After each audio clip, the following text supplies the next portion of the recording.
ನಮಸ್ಕಾರ ಕನ್ನಡ ಒನ್ಗೆ ಸ್ವಾಗತ. ನಾನು ನಿಮ್ಮ ಭಾಗ್ಯನಾರಾಯಣ ಬೊಗ್ಗವರಪು. ಧರ್ಮಸ್ಥಳದಲ್ಲಿ ನಡೀತಾ ಇರುವಂಥ SIT ಯಾವ ಹಂತಕ್ಕೆ ಬಂದಿದೆ, ಏನೇನಾಗಿದೆ, ಅಸ್ಥಿಪಂಜರ ಸಿಕ್ಕಿದೆಯಾ ಸಿಕ್ಕಿಲ್ವಾ, ಸಿಕ್ಕೇ ಇಲ್ಲ, ನೂರಾರು ಸಿಕ್ಕಿದೆ, ಎರಡು ವಾದಗಳು, ಎರಡೆರಡು ರೀತಿಯಾದಂತಹ ಸಮರ್ಥನೆಗಳು, ಈ ಕಡೆದ ಅತಿರೇಕ ಆ ಕಡೆದು ಅತಿರೇಕ ಅನ್ನುವಂತಹ ಸನ್ನಿವೇಶದಲ್ಲಿ ಇವತ್ತು ಸದನದಲ್ಲಿ ರಾಜ್ಯದ ಗೃಹ ಮಂತ್ರಿ ಡಾಕ್ಟರ್ G. ಪರಮೇಶ್ವರ್ ಅವರು ಇಲ್ಲಿಯವರೆಗೆ ಏನಾಗಿದೆ ಅನ್ನೋದರ ಬಗ್ಗೆ ಮಾಹಿತಿಯನ್ನು ಕೊಟ್ಟಿದ್ದಾರೆ. ಕಾನೂನಿನಲ್ಲಿ ಎಷ್ಟು ಮಾಹಿತಿ ಕೊಡೋದಕ್ಕೆ ಅವಕಾಶ ಇದೆಯೋ ಅಷ್ಟು ಮಾಹಿತಿಯನ್ನು ಮಾತ್ರ ಕೊಟ್ಟಿದ್ದಾರೆ. ಯಾಕೆಂದರೆ ಸಂಪೂರ್ಣ ಮಾಹಿತಿಯನ್ನು ತನಿಖೆಯ ಸಂದರ್ಭದಲ್ಲಿ ಬಹಿರಂಗಗೊಳಿಸುವ ಹಾಗಿಲ್ಲ. ಕೇವಲ ಕೋರ್ಟಿಗೆ ಮಾತ್ರನೇ ಅವರು ಇಂಟ್ರಿಮ್ ರಿಪೋರ್ಟನ್ನು ಸಬ್ಮಿಟ್ ಮಾಡಬಹುದು. SIT ಅವರು ಸರ್ಕಾರಕ್ಕೂ ಸಹ ಕೊಡೋ ಅವಶ್ಯಕತೆ ಇರೋದಿಲ್ಲ. ಆದರೆ ಒಂದಷ್ಟು ಮಾಹಿತಿಗಳನ್ನು ಹಂಚ್ಕೊಂಡಿರ್ತಾರೆ. ಆ ಮಾಹಿತಿಯನ್ನೇ ಇವತ್ತು ಪರಮೇಶ್ವರ್ ಸದನದಲ್ಲಿ ಕೊಟ್ಟಿದ್ದು. ಅದರಲ್ಲಿ ಬಹುಮುಖ್ಯವಾದಂತಹ ವಿಚಾರಗಳು ಅಂದರೆ ಅಸ್ಥಿಪಂಜರಗಳು ಸಿಕ್ಕಿದ್ದಾವೆ.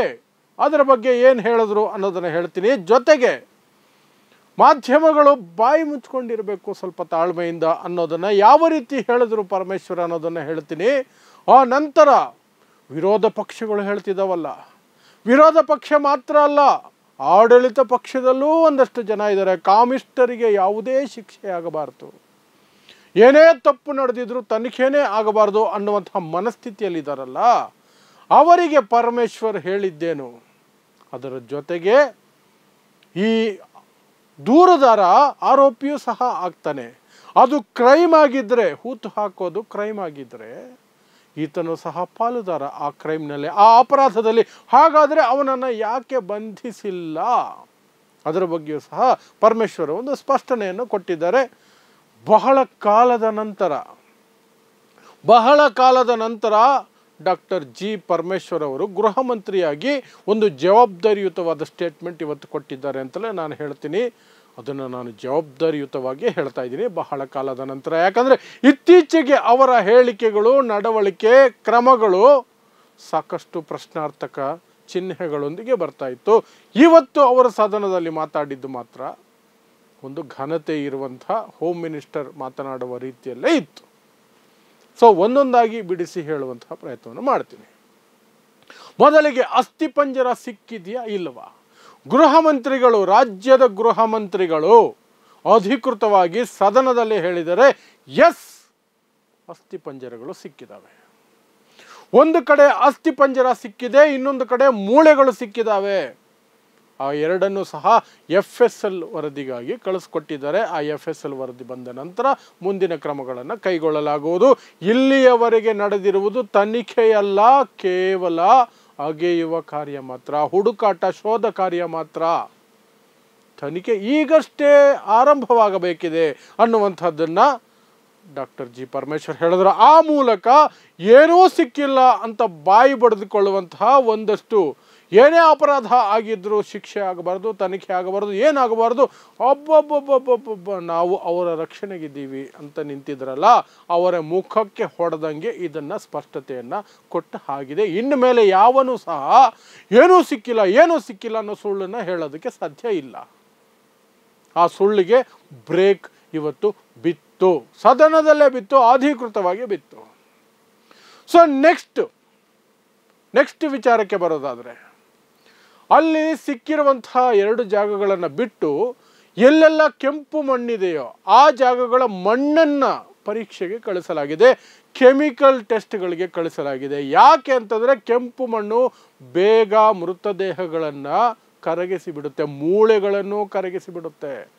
ಹಾಗಾಗಿ ಆ ಮಣ್ಣನ್ನು ಎಲ್ಲೆಲ್ಲ ದೂರುದಾರ ಸ್ಪಾಟ್ಗಳನ್ನು ತೋರಿಸಿದಾನೋ ಅಲ್ಲಿ ಕೆಂಪು ಮಣ್ಣಿದ್ದರೆ ಆ ಮಣ್ಣನ್ನು ಪರೀಕ್ಷೆಗೆ ಕಳಿಸಲಾಗಿದೆ. ಇತ್ತ ಅಸ್ಥಿಪಂಜರಗಳು ಇಲ್ಲಿ ಇತ್ತ ದೇಹಗಳನ್ನು ಹೂತು ಹಾಕಿತ್ತಾರಾ ಅನ್ನೋದ್ರ ಬಗ್ಗೆ ಸ್ಪಷ್ಟತೆಯನ್ನು ಸೈನ್ಸ್ ಕೊಡುತ್ತೆ, ವಿಜ್ಞಾನ ಕೊಡುತ್ತೆ. ಅದು ಮುಂದಿನ ದಿನಗಳಲ್ಲಿ ಆಗತ್ತೆ. ತನಿಖೆ ಆ ನಂತರ ಮುಂದಿನ ಹಂತಕ್ಕೆ ಹೋಗುತ್ತೆ. ಪ್ಲಸ್ ಎಷ್ಟು ದೂರ ತನಿಖೆ ಹೋಗುತ್ತೆ, ಅವನು ತೋರಿಸಿದ ಜಾಗ ಎಲ್ಲ ಅಗಿತಾನೆ ಇರ್ತೀರ ಅಂದರೆ ಇಲ್ಲ, ಅದಕ್ಕೊಂದು ಇತಿಮಿತಿಯನ್ನು SIT ಅವರೇ ಹಾಕ್ಕೊಳ್ತಾರೆ, ಅವರೇ ನಿರ್ಧರಿಸ್ತಾರೆ. ನಾವು ಇಂಟರ್ಫಿಯರ್ ಮಾಡಲ್ಲ, ಮಾಡ್ತಿಲ್ಲ. ಇದು ಪರಮೇಶ್ವರ್ ಅವರ ಸ್ಟೇಟ್ಮೆಂಟ್, ಸದನದಲ್ಲಿ ಕೊಟ್ಟಂತಹ ಸ್ಟೇಟ್ಮೆಂಟ್. ನೆಕ್ಸ್ಟ್ ಅವರು ಮಾತಾಡಿದಂತಹ ವಿಚಾರಗಳು, ನಿಮಿಷಕ್ಕೊಂದು ಅಪ್ಡೇಟು ಅನ್ನುವ ಹೆಸರಿನಲ್ಲಿ ಸುದ್ದಿಗಳು ಕೊಡುವಂಥವರು ಅದರ ಜವಾಬ್ದಾರಿಯುತಿಯಿಂದ ಮಾತಾಡಬೇಕು. ಏನೇನೋ ಹೇಳ್ಕೊಂಡಿರಬಾರದು. ಅದು ಮಾಧ್ಯಮಗಳಿಗೆ ಕಪಾಳಕ್ಕೆ ಬಾರಿಸ್ದಂಗೆ ಇತ್ತು. ಕೆಲವರಿಗೆ ಅದೇ ಉದ್ಯೋಗ ಆಗೋಗಿದೆ. ಒಂದು ದಿನಕ್ಕೆ 25-30 ವಿಡಿಯೋಗಳು ಮಾಡೋದು, ರಿಪೋರ್ಟ್ಗಳು ಮಾಡೋದು, ಬರಿತಾನೆ ಇರೋದು, ಹೇಳ್ತಾನೆ ಇರೋದು. ದಿನ ಬೆಳಗಾದ್ರೆ ಅದೇ ಸುದ್ದಿ, ಬೇರೆ ಸುದ್ದಿ ಪಾಡಿಗೆ ಹೋಗ್ತಿಲ್ಲ. ಅದರ ಜೊತೆಗೆ ಏನೂ ಸಿಕ್ಕಿಲ್ಲ, ಏನೋ ದೊಡ್ಡ ಷಡ್ಯಂತ್ರ ಅಂತ ಬಿಂಬಿಸುವಂತಹ ಕೆಲವು ಮಾಧ್ಯಮಗಳು, ಮಾರಿಕೊಂಡ ಮಾಧ್ಯಮಗಳು, ಗುಲಾಮಗಿರಿ ಮಾಧ್ಯಮಗಳು, ಎಲ್ಲರಿಗೂ ಸಹ ಒಟ್ಟಾರೆಯಾಗಿ ಪರಮೇಶ್ವರ್ ಹೇಳಿದ್ದಿಷ್ಟೇನೆ, ವಾಸ್ತವತೆಯನ್ನು ಮಾತ್ರ ಬಿತ್ತರಿಸಿ, ಅಧಿಕೃತ ಮಾಹಿತಿ ಏನಿದೆ ಅದನ್ನು ಬಿತ್ತರಿಸ್ಕೊಂಡು ಹೋಗಿ, ತಾಳ್ಮೆ ಇರಲಿ ಅಂತ. ಸೊ ಅದು ಒಂದು ಕಡೆ. ಆದರೆ ಇನ್ನೊಂದು ಕಡೆ ವಿಪಕ್ಷಗಳು ಎತ್ತಿದಂತಹ ಪ್ರಶ್ನೆಗಳಿಗೆ ಅವರು ಉತ್ತರ ಕೊಟ್ಕೊಂಡು ಹೋಗ್ತಾರೆ. ವಿಪಕ್ಷಗಳು ಕೊಟ್ಟಂತಹ ಎತ್ತಿದ ಮುಖ್ಯವಾದ ಪ್ರಶ್ನೆ ಅಂದರೆ, ಯಾಕೆ ಆ ವ್ಯಕ್ತಿಯನ್ನು, ದೂರು ಕೊಟ್ಟ ವ್ಯಕ್ತಿಯನ್ನು ಬಂಧಿಸಿಲ್ಲ? ಬಂಧನ ಯಾಕಾಗಿಲ್ಲ? ಬಂಧಿಸಬೇಕಾಗಿತ್ತಲ್ವ ಅಂತ. ಅದಕ್ಕೆ ಎವಿಡೆನ್ಸ್ ಪ್ರೊಟೆಕ್ಷನ್ ಆ್ಯಕ್ಟ್ ಅಡಿಯಲ್ಲಿ ಬಂಧಿಸೋದಕ್ಕೆ ಬರೋದಿಲ್ಲ.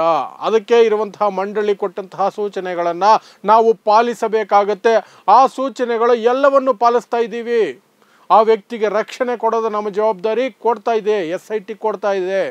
ಆ ವ್ಯಕ್ತಿಗೆ CCTV ಪ್ರೊವೈಡ್ ಮಾಡೋದು, ಆ ವ್ಯಕ್ತಿಯ ಕುಟುಂಬವನ್ನು ಸುರಕ್ಷತೆ ಕೊಡೋದು, ಆ ವ್ಯಕ್ತಿ ಎಲ್ಲಿ ಉಳ್ಕೊಳ್ತಾರೋ ಅಲ್ಲಿಂದ ಪೊಲೀಸ್ ಸ್ಟೇಷನ್ಗೆ ಸರ್ಕಾರಿ ವಾಹನ, ಪೊಲೀಸರ ವಾಹನದಲ್ಲಿ ರಕ್ಷಣೆಯೊಂದಿಗೆ ಕರ್ಕೊಂಡು ಬರೋದು, ಈ ಎಲ್ಲವನ್ನು ಮಾಡಬೇಕು ಅಂತ ಆ ಮಂಡಳಿ ಹೇಳಿದೆ. ಆ ಮಂಡಳಿ ಹೇಳಿದ ಹಾಗೆ ನಾವು ರಕ್ಷಣೆಯನ್ನು ಕೊಡ್ತಾ ಇದ್ದೀವಿ. ಸೊ ಈ ತನಿಖೆ ಮುಂದಿನ ಹಂತಕ್ಕೆ ಹೋದಾಗಲೇ ಸತ್ಯ ಹೊರಗಡೆ ಬರೋದು. ಅದರ ಜೊತೆಗೆ ಪರಮೇಶ್ವರ್ ಹೇಳಿದಂಥದ್ದು, ನಾನು ಯಾಕೆ ಹೇಳಿದೆ ಇವತ್ತು ಜವಾಬ್ದಾರಿಯುತವಾಗಿ ಮಾತಾಡಿದ್ರು ಅಂತ ಹೇಳಿದ್ರೆ, ಈ ಮಾತುಗಳಿಗೆ ಏನು ಹೇಳಿದ್ರು, ಅಲ್ಲಿ ತಪ್ಪು ಆಗಿದೆ ಅಂತಲೂ ಗೊತ್ತಿಲ್ಲ, ತಪ್ಪಾಗಿಲ್ಲ ಅಂತಲೂ ಹೇಳೋಕ್ಕೆ ಬರೋದಿಲ್ಲ. ಅದು ತನಿಖೆಯಿಂದ ಸತ್ಯಾಂಶ ಹೊರಗೆ ಬರಲಿ. ತನಿಖೆ ನಡೀತಾ ಇದೆ, ತನಿಖೆ ನಡೆಯುತ್ತೆ. ನಾವು ಯಾವುದೇ ಇಂಟರ್ಫಿಯರೆನ್ಸ್ ಮಾಡಲ್ಲ, ಯಾವುದೇ ಪಕ್ಷಪಾತ ಮಾಡೋದಿಲ್ಲ.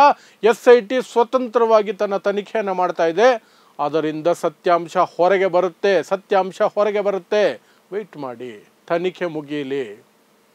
ಅಲ್ಲಿಯವರೆಗೆ ಯಾರು ಯಾವುದೇ ರೀತಿಯಾದಂತಹ ಊಹಾಪೋಹಗಳನ್ನು ಹಂಬೋದು ಬೇಡ, ಆ ರೀತಿಯಾದಂತಹ ಸುದ್ದಿಗಳನ್ನು ಬಿತ್ತರಿಸೋದು ಬೇಡ. ವಿಪಕ್ಷಗಳು ಸಹ ಇದನ್ನು ಪ್ರಶ್ನೆ ಮಾಡೋದು ಬೇಡ. SIT ಆಗ್ತಿದೆ, ತನಿಖೆ ಮಾಡ್ತಿದೆ, ಅದು ನಿಷ್ಪಕ್ಷಪಾತವಾಗಿ ಮಾಡುತ್ತೆ, ನಾವು ಇಂಟರ್ಫಿಯರ್ ಮಾಡಲ್ಲ. ಇದಿಷ್ಟು ಮುಖ್ಯವಾದ ಅಂಶಗಳು ಪರಮೇಶ್ವರ್ ಇವತ್ತು ಮಾತಾಡಿದ್ದು ಸದನದಲ್ಲಿ.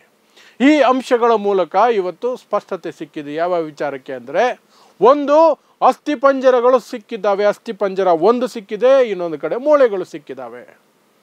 ಹಾಗಾದರೆ ಆ ವ್ಯಕ್ತಿ ಗುರುತಿಸಿದ ಜಾಗದಲ್ಲಿ ಯಾರನ್ನು ಹೂಳಲಾಗಿದೆ.